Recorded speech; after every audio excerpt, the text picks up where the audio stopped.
Hey, thanks for joining me once again. I just got done reviewing a book that had just the worst art I've ever seen in my life. And if you're wondering what that could possibly be, it's this kind of thing right here. It's so ridiculous. So I needed to look at something that had beautiful, unbelievably skilled art that just inspires me and makes me want to draw.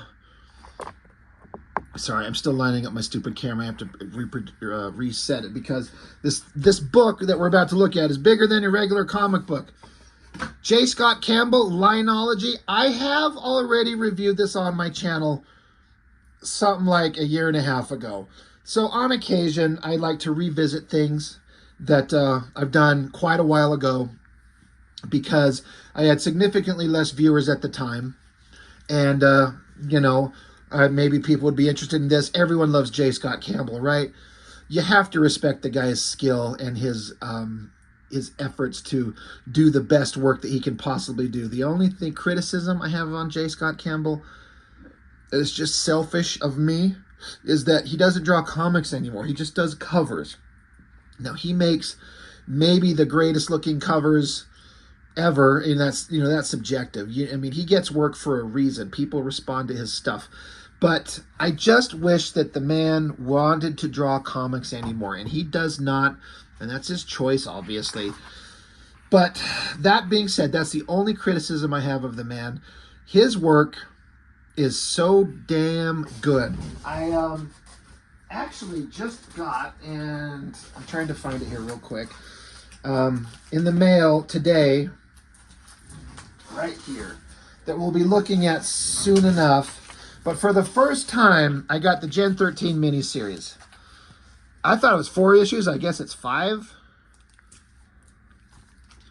I was never into Campbell's artwork when he first come out. I didn't see the appeal. I can definitely see now, looking back in retrospect, that you can see that the skill was there. It just needed time to develop, like everyone does. Anyone who's an artist, you got to have time to develop. But this wonky, kind of weird shaped type of drawings that he did in the Gen 13 miniseries stuff, it did not appeal to me. But as he grew, and he grew fast. Holy Lord, did J. Scott Campbell grow fast. So we'll get into the Gen 13 miniseries in the future, not too far away. But just to look at his artwork, and the thing that I like is the black and white. I talk about, because I work in black and white. I do comics and I draw my own crappy bullshit, and all I ever see it is in black and white. And so getting to see the way that the artists do their line work. Look, he signed it to me. Thanks, J. Scott Campbell. I wish I was there to actually have it done, but my brother had to pick this up for me because he got it at a time when I was going through my divorce and I couldn't do anything fun.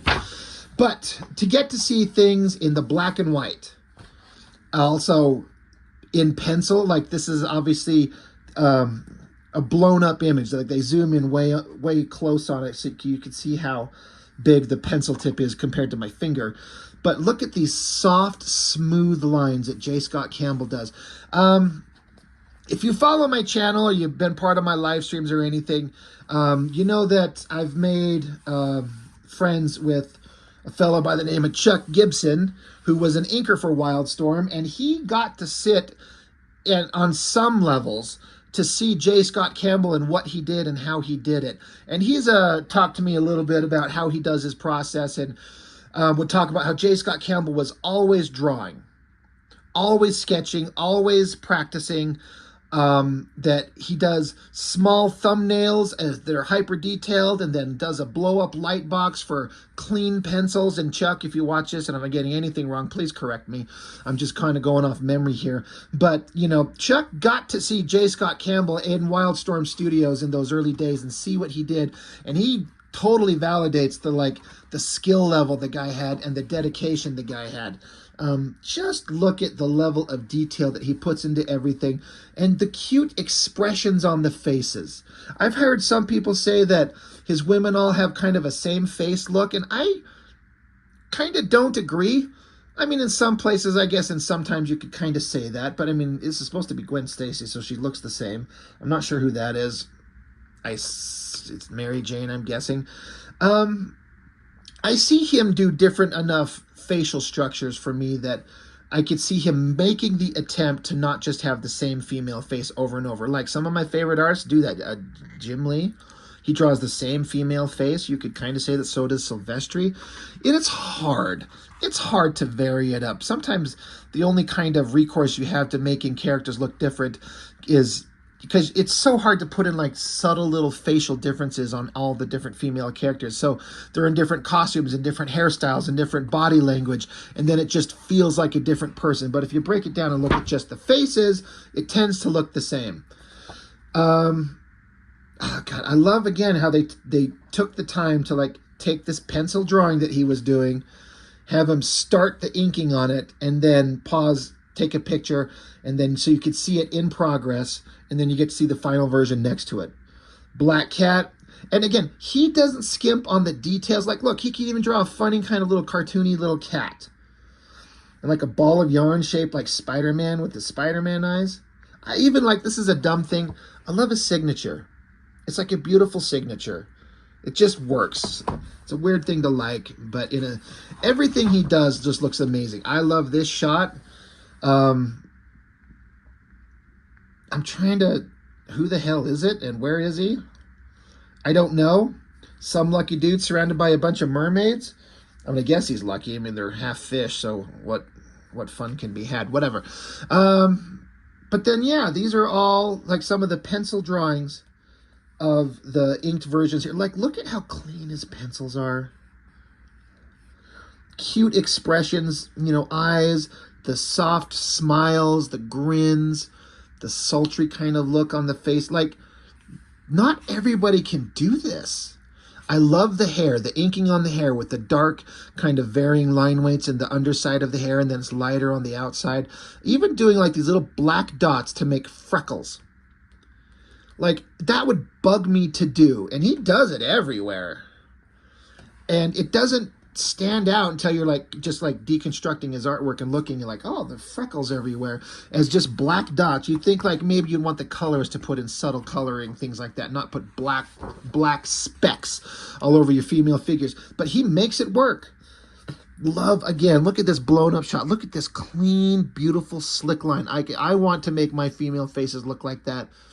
Not to copy his style, but a clean, like solid defined form of eyes, nose, mouth, jawline, and then hair as just shapes. Once you kind of figure out the shape and you start filling in the details inside it, it kind of starts coming together. What a great shot over here. Hip Flask, right? Isn't that the character? Awesome referenced gun. It's a 1911 45. And then he always drew his Danger Girl, Abby Chase, with the Desert Eagle gun, and he referenced that. Bullets are looking actually correct, like an actual bullet. Great eyes, great booty, because of course. Alice in Wonderland stuff. Now, of course, J. Scott Campbell's known for, you know, sexy female figures, and so there's going to have the booty shots and the skirt blowing up. Cheshire Cat's awesome. The Mad Hatter, like, look at that goofy, ridiculous. Like, he's also not a one-trick pony. He's like Adam Hughes in that regard, in my opinion. Adam Hughes is known for drawing some of the hottest women figures in all of comics in the history of ever. And when you think of Adam Hughes, that's what you think of. But Adam Hughes can draw anything. You name it, he can do it. So can J. Scott Campbell. It's all there. He just knows why people like him and where the money's at and where all us horny fanboys are interested in picking up. Details on the clothes. Like, look at the ink splatter. Like, what is the point of the ink splatter? Like, I'm not sure what it's supposed to be representative of, unless it's he put the ink spots on there and then the colorist changed them into a different kind of a color tone instead of just black, and it gave a different look to the final drawing. I don't know. I don't mind the black spots at all. I just don't understand what they're supposed to be, but I don't care. It's beautiful. I would take that original artwork in a second. I liked getting to see this. I don't know what this is called. I've heard some people refer to like doing this kind of like grainy it looks like colored pencil, but this thing, is it like a grease pencil? I don't know what grease pencil means. I've heard the term, but it gives kind of a grainy, kind of soft edge to the hard leather, which you can just do black on white and it looks good. But giving the grainy look gives it a different kind of look in the black leather. That is tricky. What, Magic from New Mutants? Kind of a ridiculous design, and I never cared for these giant, whatever, stupid manga swords, but that's just me. Look at the attention to detail on the hilt of the sword. It's like it's got a flat, distinctive shape, and it's three-dimensional, and it looks great. I want to call out certain other artists that do covers and draw swords, and they look like garbage. You all know who it is. I'm not going to say the name. All the details in, like, the chest piece here, expressions, shiny black hair. What, the Wicked Witch? Look at all of that. One, hot babe, great hips. Great hips. There's those black dots, like freckles or moles or some shit on her. I don't know. But then, like, look at the big leathery boots and all the folds in them. And then just eliminate the female figure of hotness. Look at everything else. Look at these winged monkey creatures with weird expressions, great textures, ink splatter all over the place, even a great mountain in the background and clouds. Like the broom even. It's got like a wider base down here at the bottom. Kind of tapers up and twists like a piece of wood, little binding around the base of it, and then the broom itself. Look at the gesture of her hand there. Look at that hand. Holy crap, is that good. The Peter Pan, I forget the name of the Native American chick. Again, kind of same hip shot. I like that. Freckles on her hips. Got frickin' the captain. Look at the great skull and the waterfall. The alligator or whatever in the water. Mermaid. That's fun. Even the attention paid to, like, the boat. The shattered boat. She's chained up to it. I love the clouds and how they're, like, kind of coming down at these, like, interesting angles. Santa's Workshop. Another great drawing. All the details in the background, all in proper perspective. Looks absolutely fantastic. Oh, it took me a second to figure out what this must be. Snow White, right? These are the dwarves. Look at all the details. Look at the down perspective, and they all got like different kind of outfits on, boots, things on their feet, tools in their hands. And then here she is. Look at the, god damn, I gotta flip this over. Her face is absolutely beautiful. Look at the beautiful soft gesture of the hand and the fingers on both hands. It's absolutely stunning. And then like that corset, the details in it, the lacing down the front, the leathery look, the little freckle on the titty. He like does a lot of freckles. And then just the perspective shot of the girl laying on the ground. So we're looking down at her, but also into the distance. And even the feet. Look at the feet. The skill is out of this world. Some kind of steampunky thing. I have no idea what that is. I dig it. More Peter Pan. I think in the original video I did of this, I'm going to do the same thing here that I did there. Was like, obviously these figures are incredible. That Big Ben clock. How much time did that take to do to get all this intricate detail in there? And he draws it by hand. It's pencil and ink on paper. That is not digital.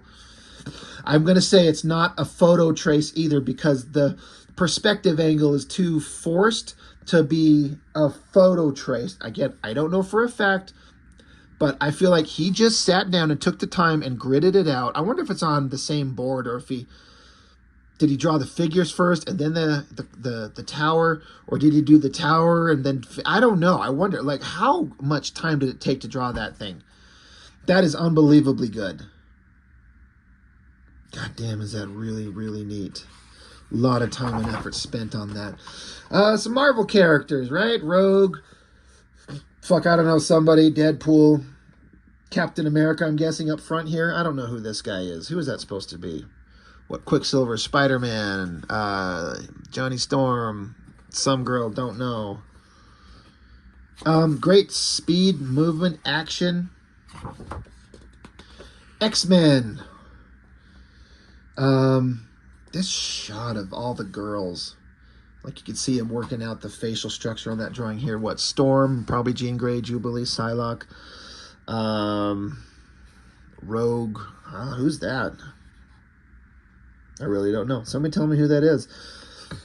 It's also great. I mean, look. Psylocke's face has a different facial structure. It doesn't look like a standard kind of Caucasian face. So does Jubilee.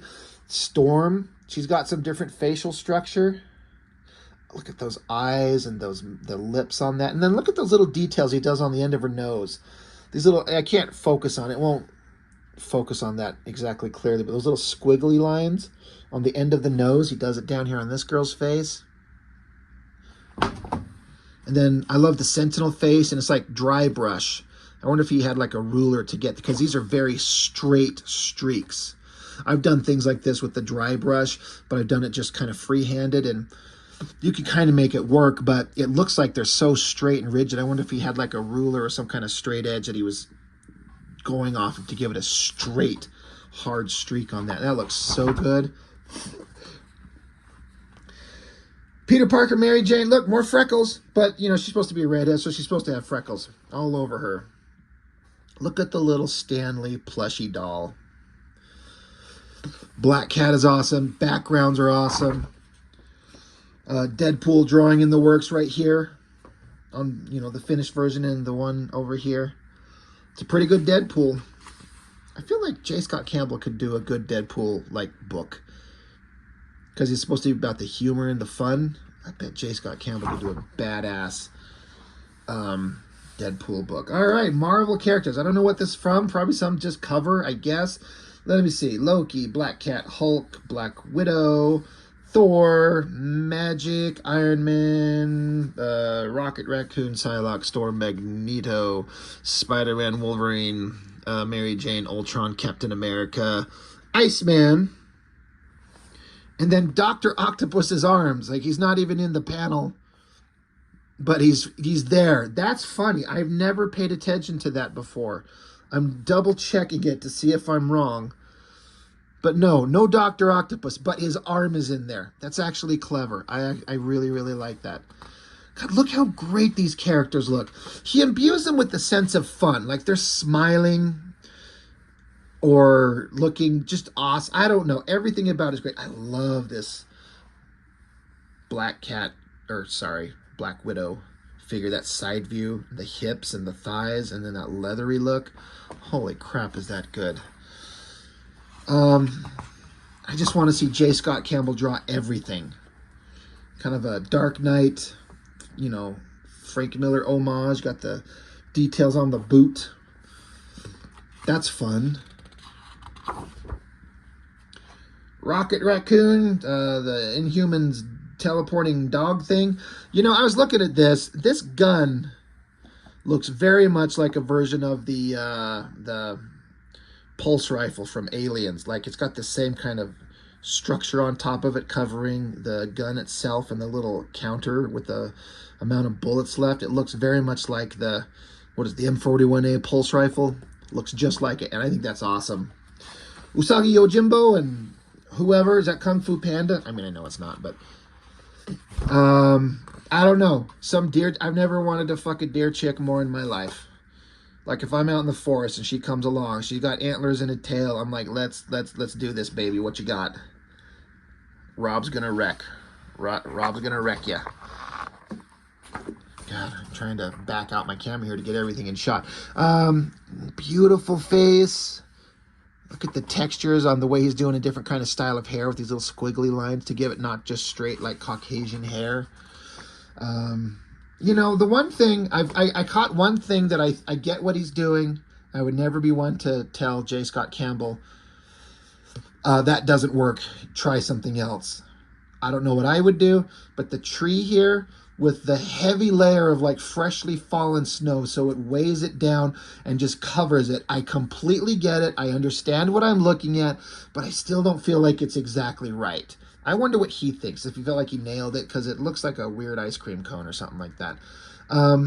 I don't know what I would do. That would be a hard thing to pull off because there's a lot of weird, abstracty, negative shapes in a tree covered in snow. But that's like a minor thing. The figure on this is so good. The upper body, torso into the hips and thigh. It looks so good. Again, another character, I don't know who she is. Looks amazing. Love the snake. Love the hair. Again, it's not just like straight hair. It's got a curly kind of look to it. The simple drawn flowers. Completely works. Some kind of space age chick. Love that crazy gun. Don't know who any of these characters are. I mean, some manga inspired something or other, right? With the eyes and the look on the guy. Don't know who they are. Still an incredible drawing. More fairy tale stuff. Look at all the details. God, he likes to draw corsets. I mean, who wouldn't, right? I mean, great. This is the thing. Great female figure, but everything else is great. I mean, he's gone to the trouble to draw like the garden, carrots coming out of the ground, other vegetables here, the old woman in the shoe building back here, the trees, the clouds. It's all there. Tinkerbell right over here, and the detail in all these like miniature objects. Keys and combs and scissors and stuff, the little key lock, like, you know, when colored, you know, there's a little light casting through there on her. Great drawing. Another mermaid, and probably a victim. She sucked the blood out of him or something like that. I don't know. What do mermaids do to guys? Was that Archie from Riverdale? Look, he's a redhead, so again, he puts freckles on his nose and his eyes, and it's kind of a fun, kind of youthful smile on his face. It's so good. Abby Chase from Danger Girl. God, she's got freckles on her tummy and up on her shoulders. I love that there's something about the expression in that face. It's cute, it's whimsical, it's got like a sly kind of sense of fun about it. I don't know. It's something there that just works. And then again, great backgrounds, like the wavy heat lines in the sun, the pyramids, a camel that looks like it's about 50 feet tall. Just a severe angle on that drawing there. Great shot of Abby Chase again from Danger Girl. Various incarnations of Jean Grey. You got Marvel Girl, the Jim Lee era where she was just called Jean Grey. The Goblin Queen, the Hellfire Club version. Black Queen, the X Factor version, the Dark Phoenix version. Yeah, fantastic. Look at Psylocke there, more dry brush, I'm guessing, on the black backgrounds. God, great hips, great shiny black costume. And some more close-ups of drawings in progress. You got Thor, looks like the Ultimates version of Thor. Valkyrie, probably, what's her name, the evil god chick, whatever her name is. That looks fantastic. Wolverine, samurai. Great swords, great attention to the detail paid on the outfit, to the sword and the wrapping on the handle. Again, I'm going to presume that's Mariko from Japan. Like, that's not like just a straight Caucasian face. He does subtle things to give her a face that looks like culturally appropriate. That's such a fine line to walk of skill, and he has got it. I like this picture of the lizard because I haven't seen very many things of the lizard, you know, the classic Spider-Man villain. But usually he's just like a human body with claws on his fingers and his toes and a lizard head and a tail. But this version that he does, like, his arms have grown long and gangly, and so have his feet. I'm like, oh, this is like a slightly altered version that looks incredible. And man, I'd rather see this version fighting Spider-Man. Like, imagine if he looked this way in that Torment series that McFarlane did. I like the one that McFarlane did. It was a very monstrous version of the lizard, but that, I mean, look at the long ass toes on the lizard's feet here. Like, holy crap. That is so great. Awesome Doctor Doom. The Inhumans chick, the Mole Man chick. chick. Dude. It's all right. It's 95% girl, so, you know. What, Harley Quinn surrounded by Wonder Woman. Cute, kind of bubbly, youthful kind of thing going on there where, you know, she's a bad guy, but she's still kind of cute and fun because that's what everything that J. Scott Campbell does. Drawings in progress of this final version of, I'm thinking it's Betty and Veronica, obviously. Again, look at the attention paid to the detail on the outfits, the fashion, like the belt, the bracelets and stuff on their hand, the hats, the flowers or whatever the shit in the hair. This weird kind of loose, billowy shirt, even the cell phones as they take pictures of themselves at a concert. It's incredible. Like, you can't just pull this out of your ass. You have to research and go look and buy fashion magazines for kids, which I think he said in an interview he does. But how else do you know to keep it kind of accurate to something people will respond to if you don't go and look and see these things? You have to do your research, and he does. Look at this incredible Back to the Future piece. That car looks so great. I was focused here on the pencil drawing of this mechanical box that Doc Brown has got in his hand. It's like the remote control to the DeLorean, like you see in the finished drawing here. But you can see how he's like ruled out all the lines in proper perspective and got all the details in there because he wants it to look right. This matters to him. It's important to him. I also love like the lightning flash on the roof of the clock tower here, how it comes arcing down and hits and bursts. So good. And that DeLorean, I know I said it, but man, that looks good. I bet he photo traced that. I could be wrong. If he drew it by hand, like laid out a grid and penciled it and, you know, light boxed it from his own drawing, or if he just photo traced it, either way is fine. Another kind of gag on the Back to the Future thing, I think that's just supposed to be him. That's supposed to be J. Scott Campbell himself with the two female characters he'd probably be most associated with. You got Abby Chase from Danger Girl and Caitlin Fairchild from Gen 13. Just doing like a riff. It says after Drew Struzan, because that was once the original artwork, like an homage to the original art that Drew Struzan did. That is so great. That's just awesome. Then another Danger Girl thing. I love how he left these faces in the background in these pencils, so it looks like it kind of pushes them back into the distance a little bit. I'm sure the coloring just rocked it, but everything about that is fucking incredible. The speed, the motion, the action and energy, the expressions, the hot babes, the villainous monsters, the serious face on Deuce over here with the beard, Johnny Barracuda, the Porsche, the Desert Eagle firing with the slide action, actually rocking back and ejecting a spent shell, the helicopter. It's just, I could see why he gets away making a living doing covers, because when you put this level of detail and care and love into it, you get your money's worth. Just, God damn it, man, just draw comics again, just once before I die, before society ends. So that's it. J. Scott Campbell. I mean, I want to say he can do no wrong. He can do wrong because he won't draw comics, but I'm just a selfish prick, and I just want to see him draw comics one more time. But gosh, seeing his work in black and white like this is just a treat, and I would buy books like this from him for as long as he put them out until the day I die. They're so beautiful. I love them. So that's it for this one. I hope you enjoyed this. I know, like I said, it's a revisit, but it's been a long time. So if you've been watching my channel, you watch my original video. It's probably been a minute, so hopefully it feels like it's new if you've seen it before. And if you're one of the newer ones to my channel, I hope you found this enjoyable as well, because I love seeing and focusing on art like this. And J. Scott Campbell's one of the best. He's just absolutely unbelievable. So that's all I've got for now. Thank you for watching. I'll see you next time.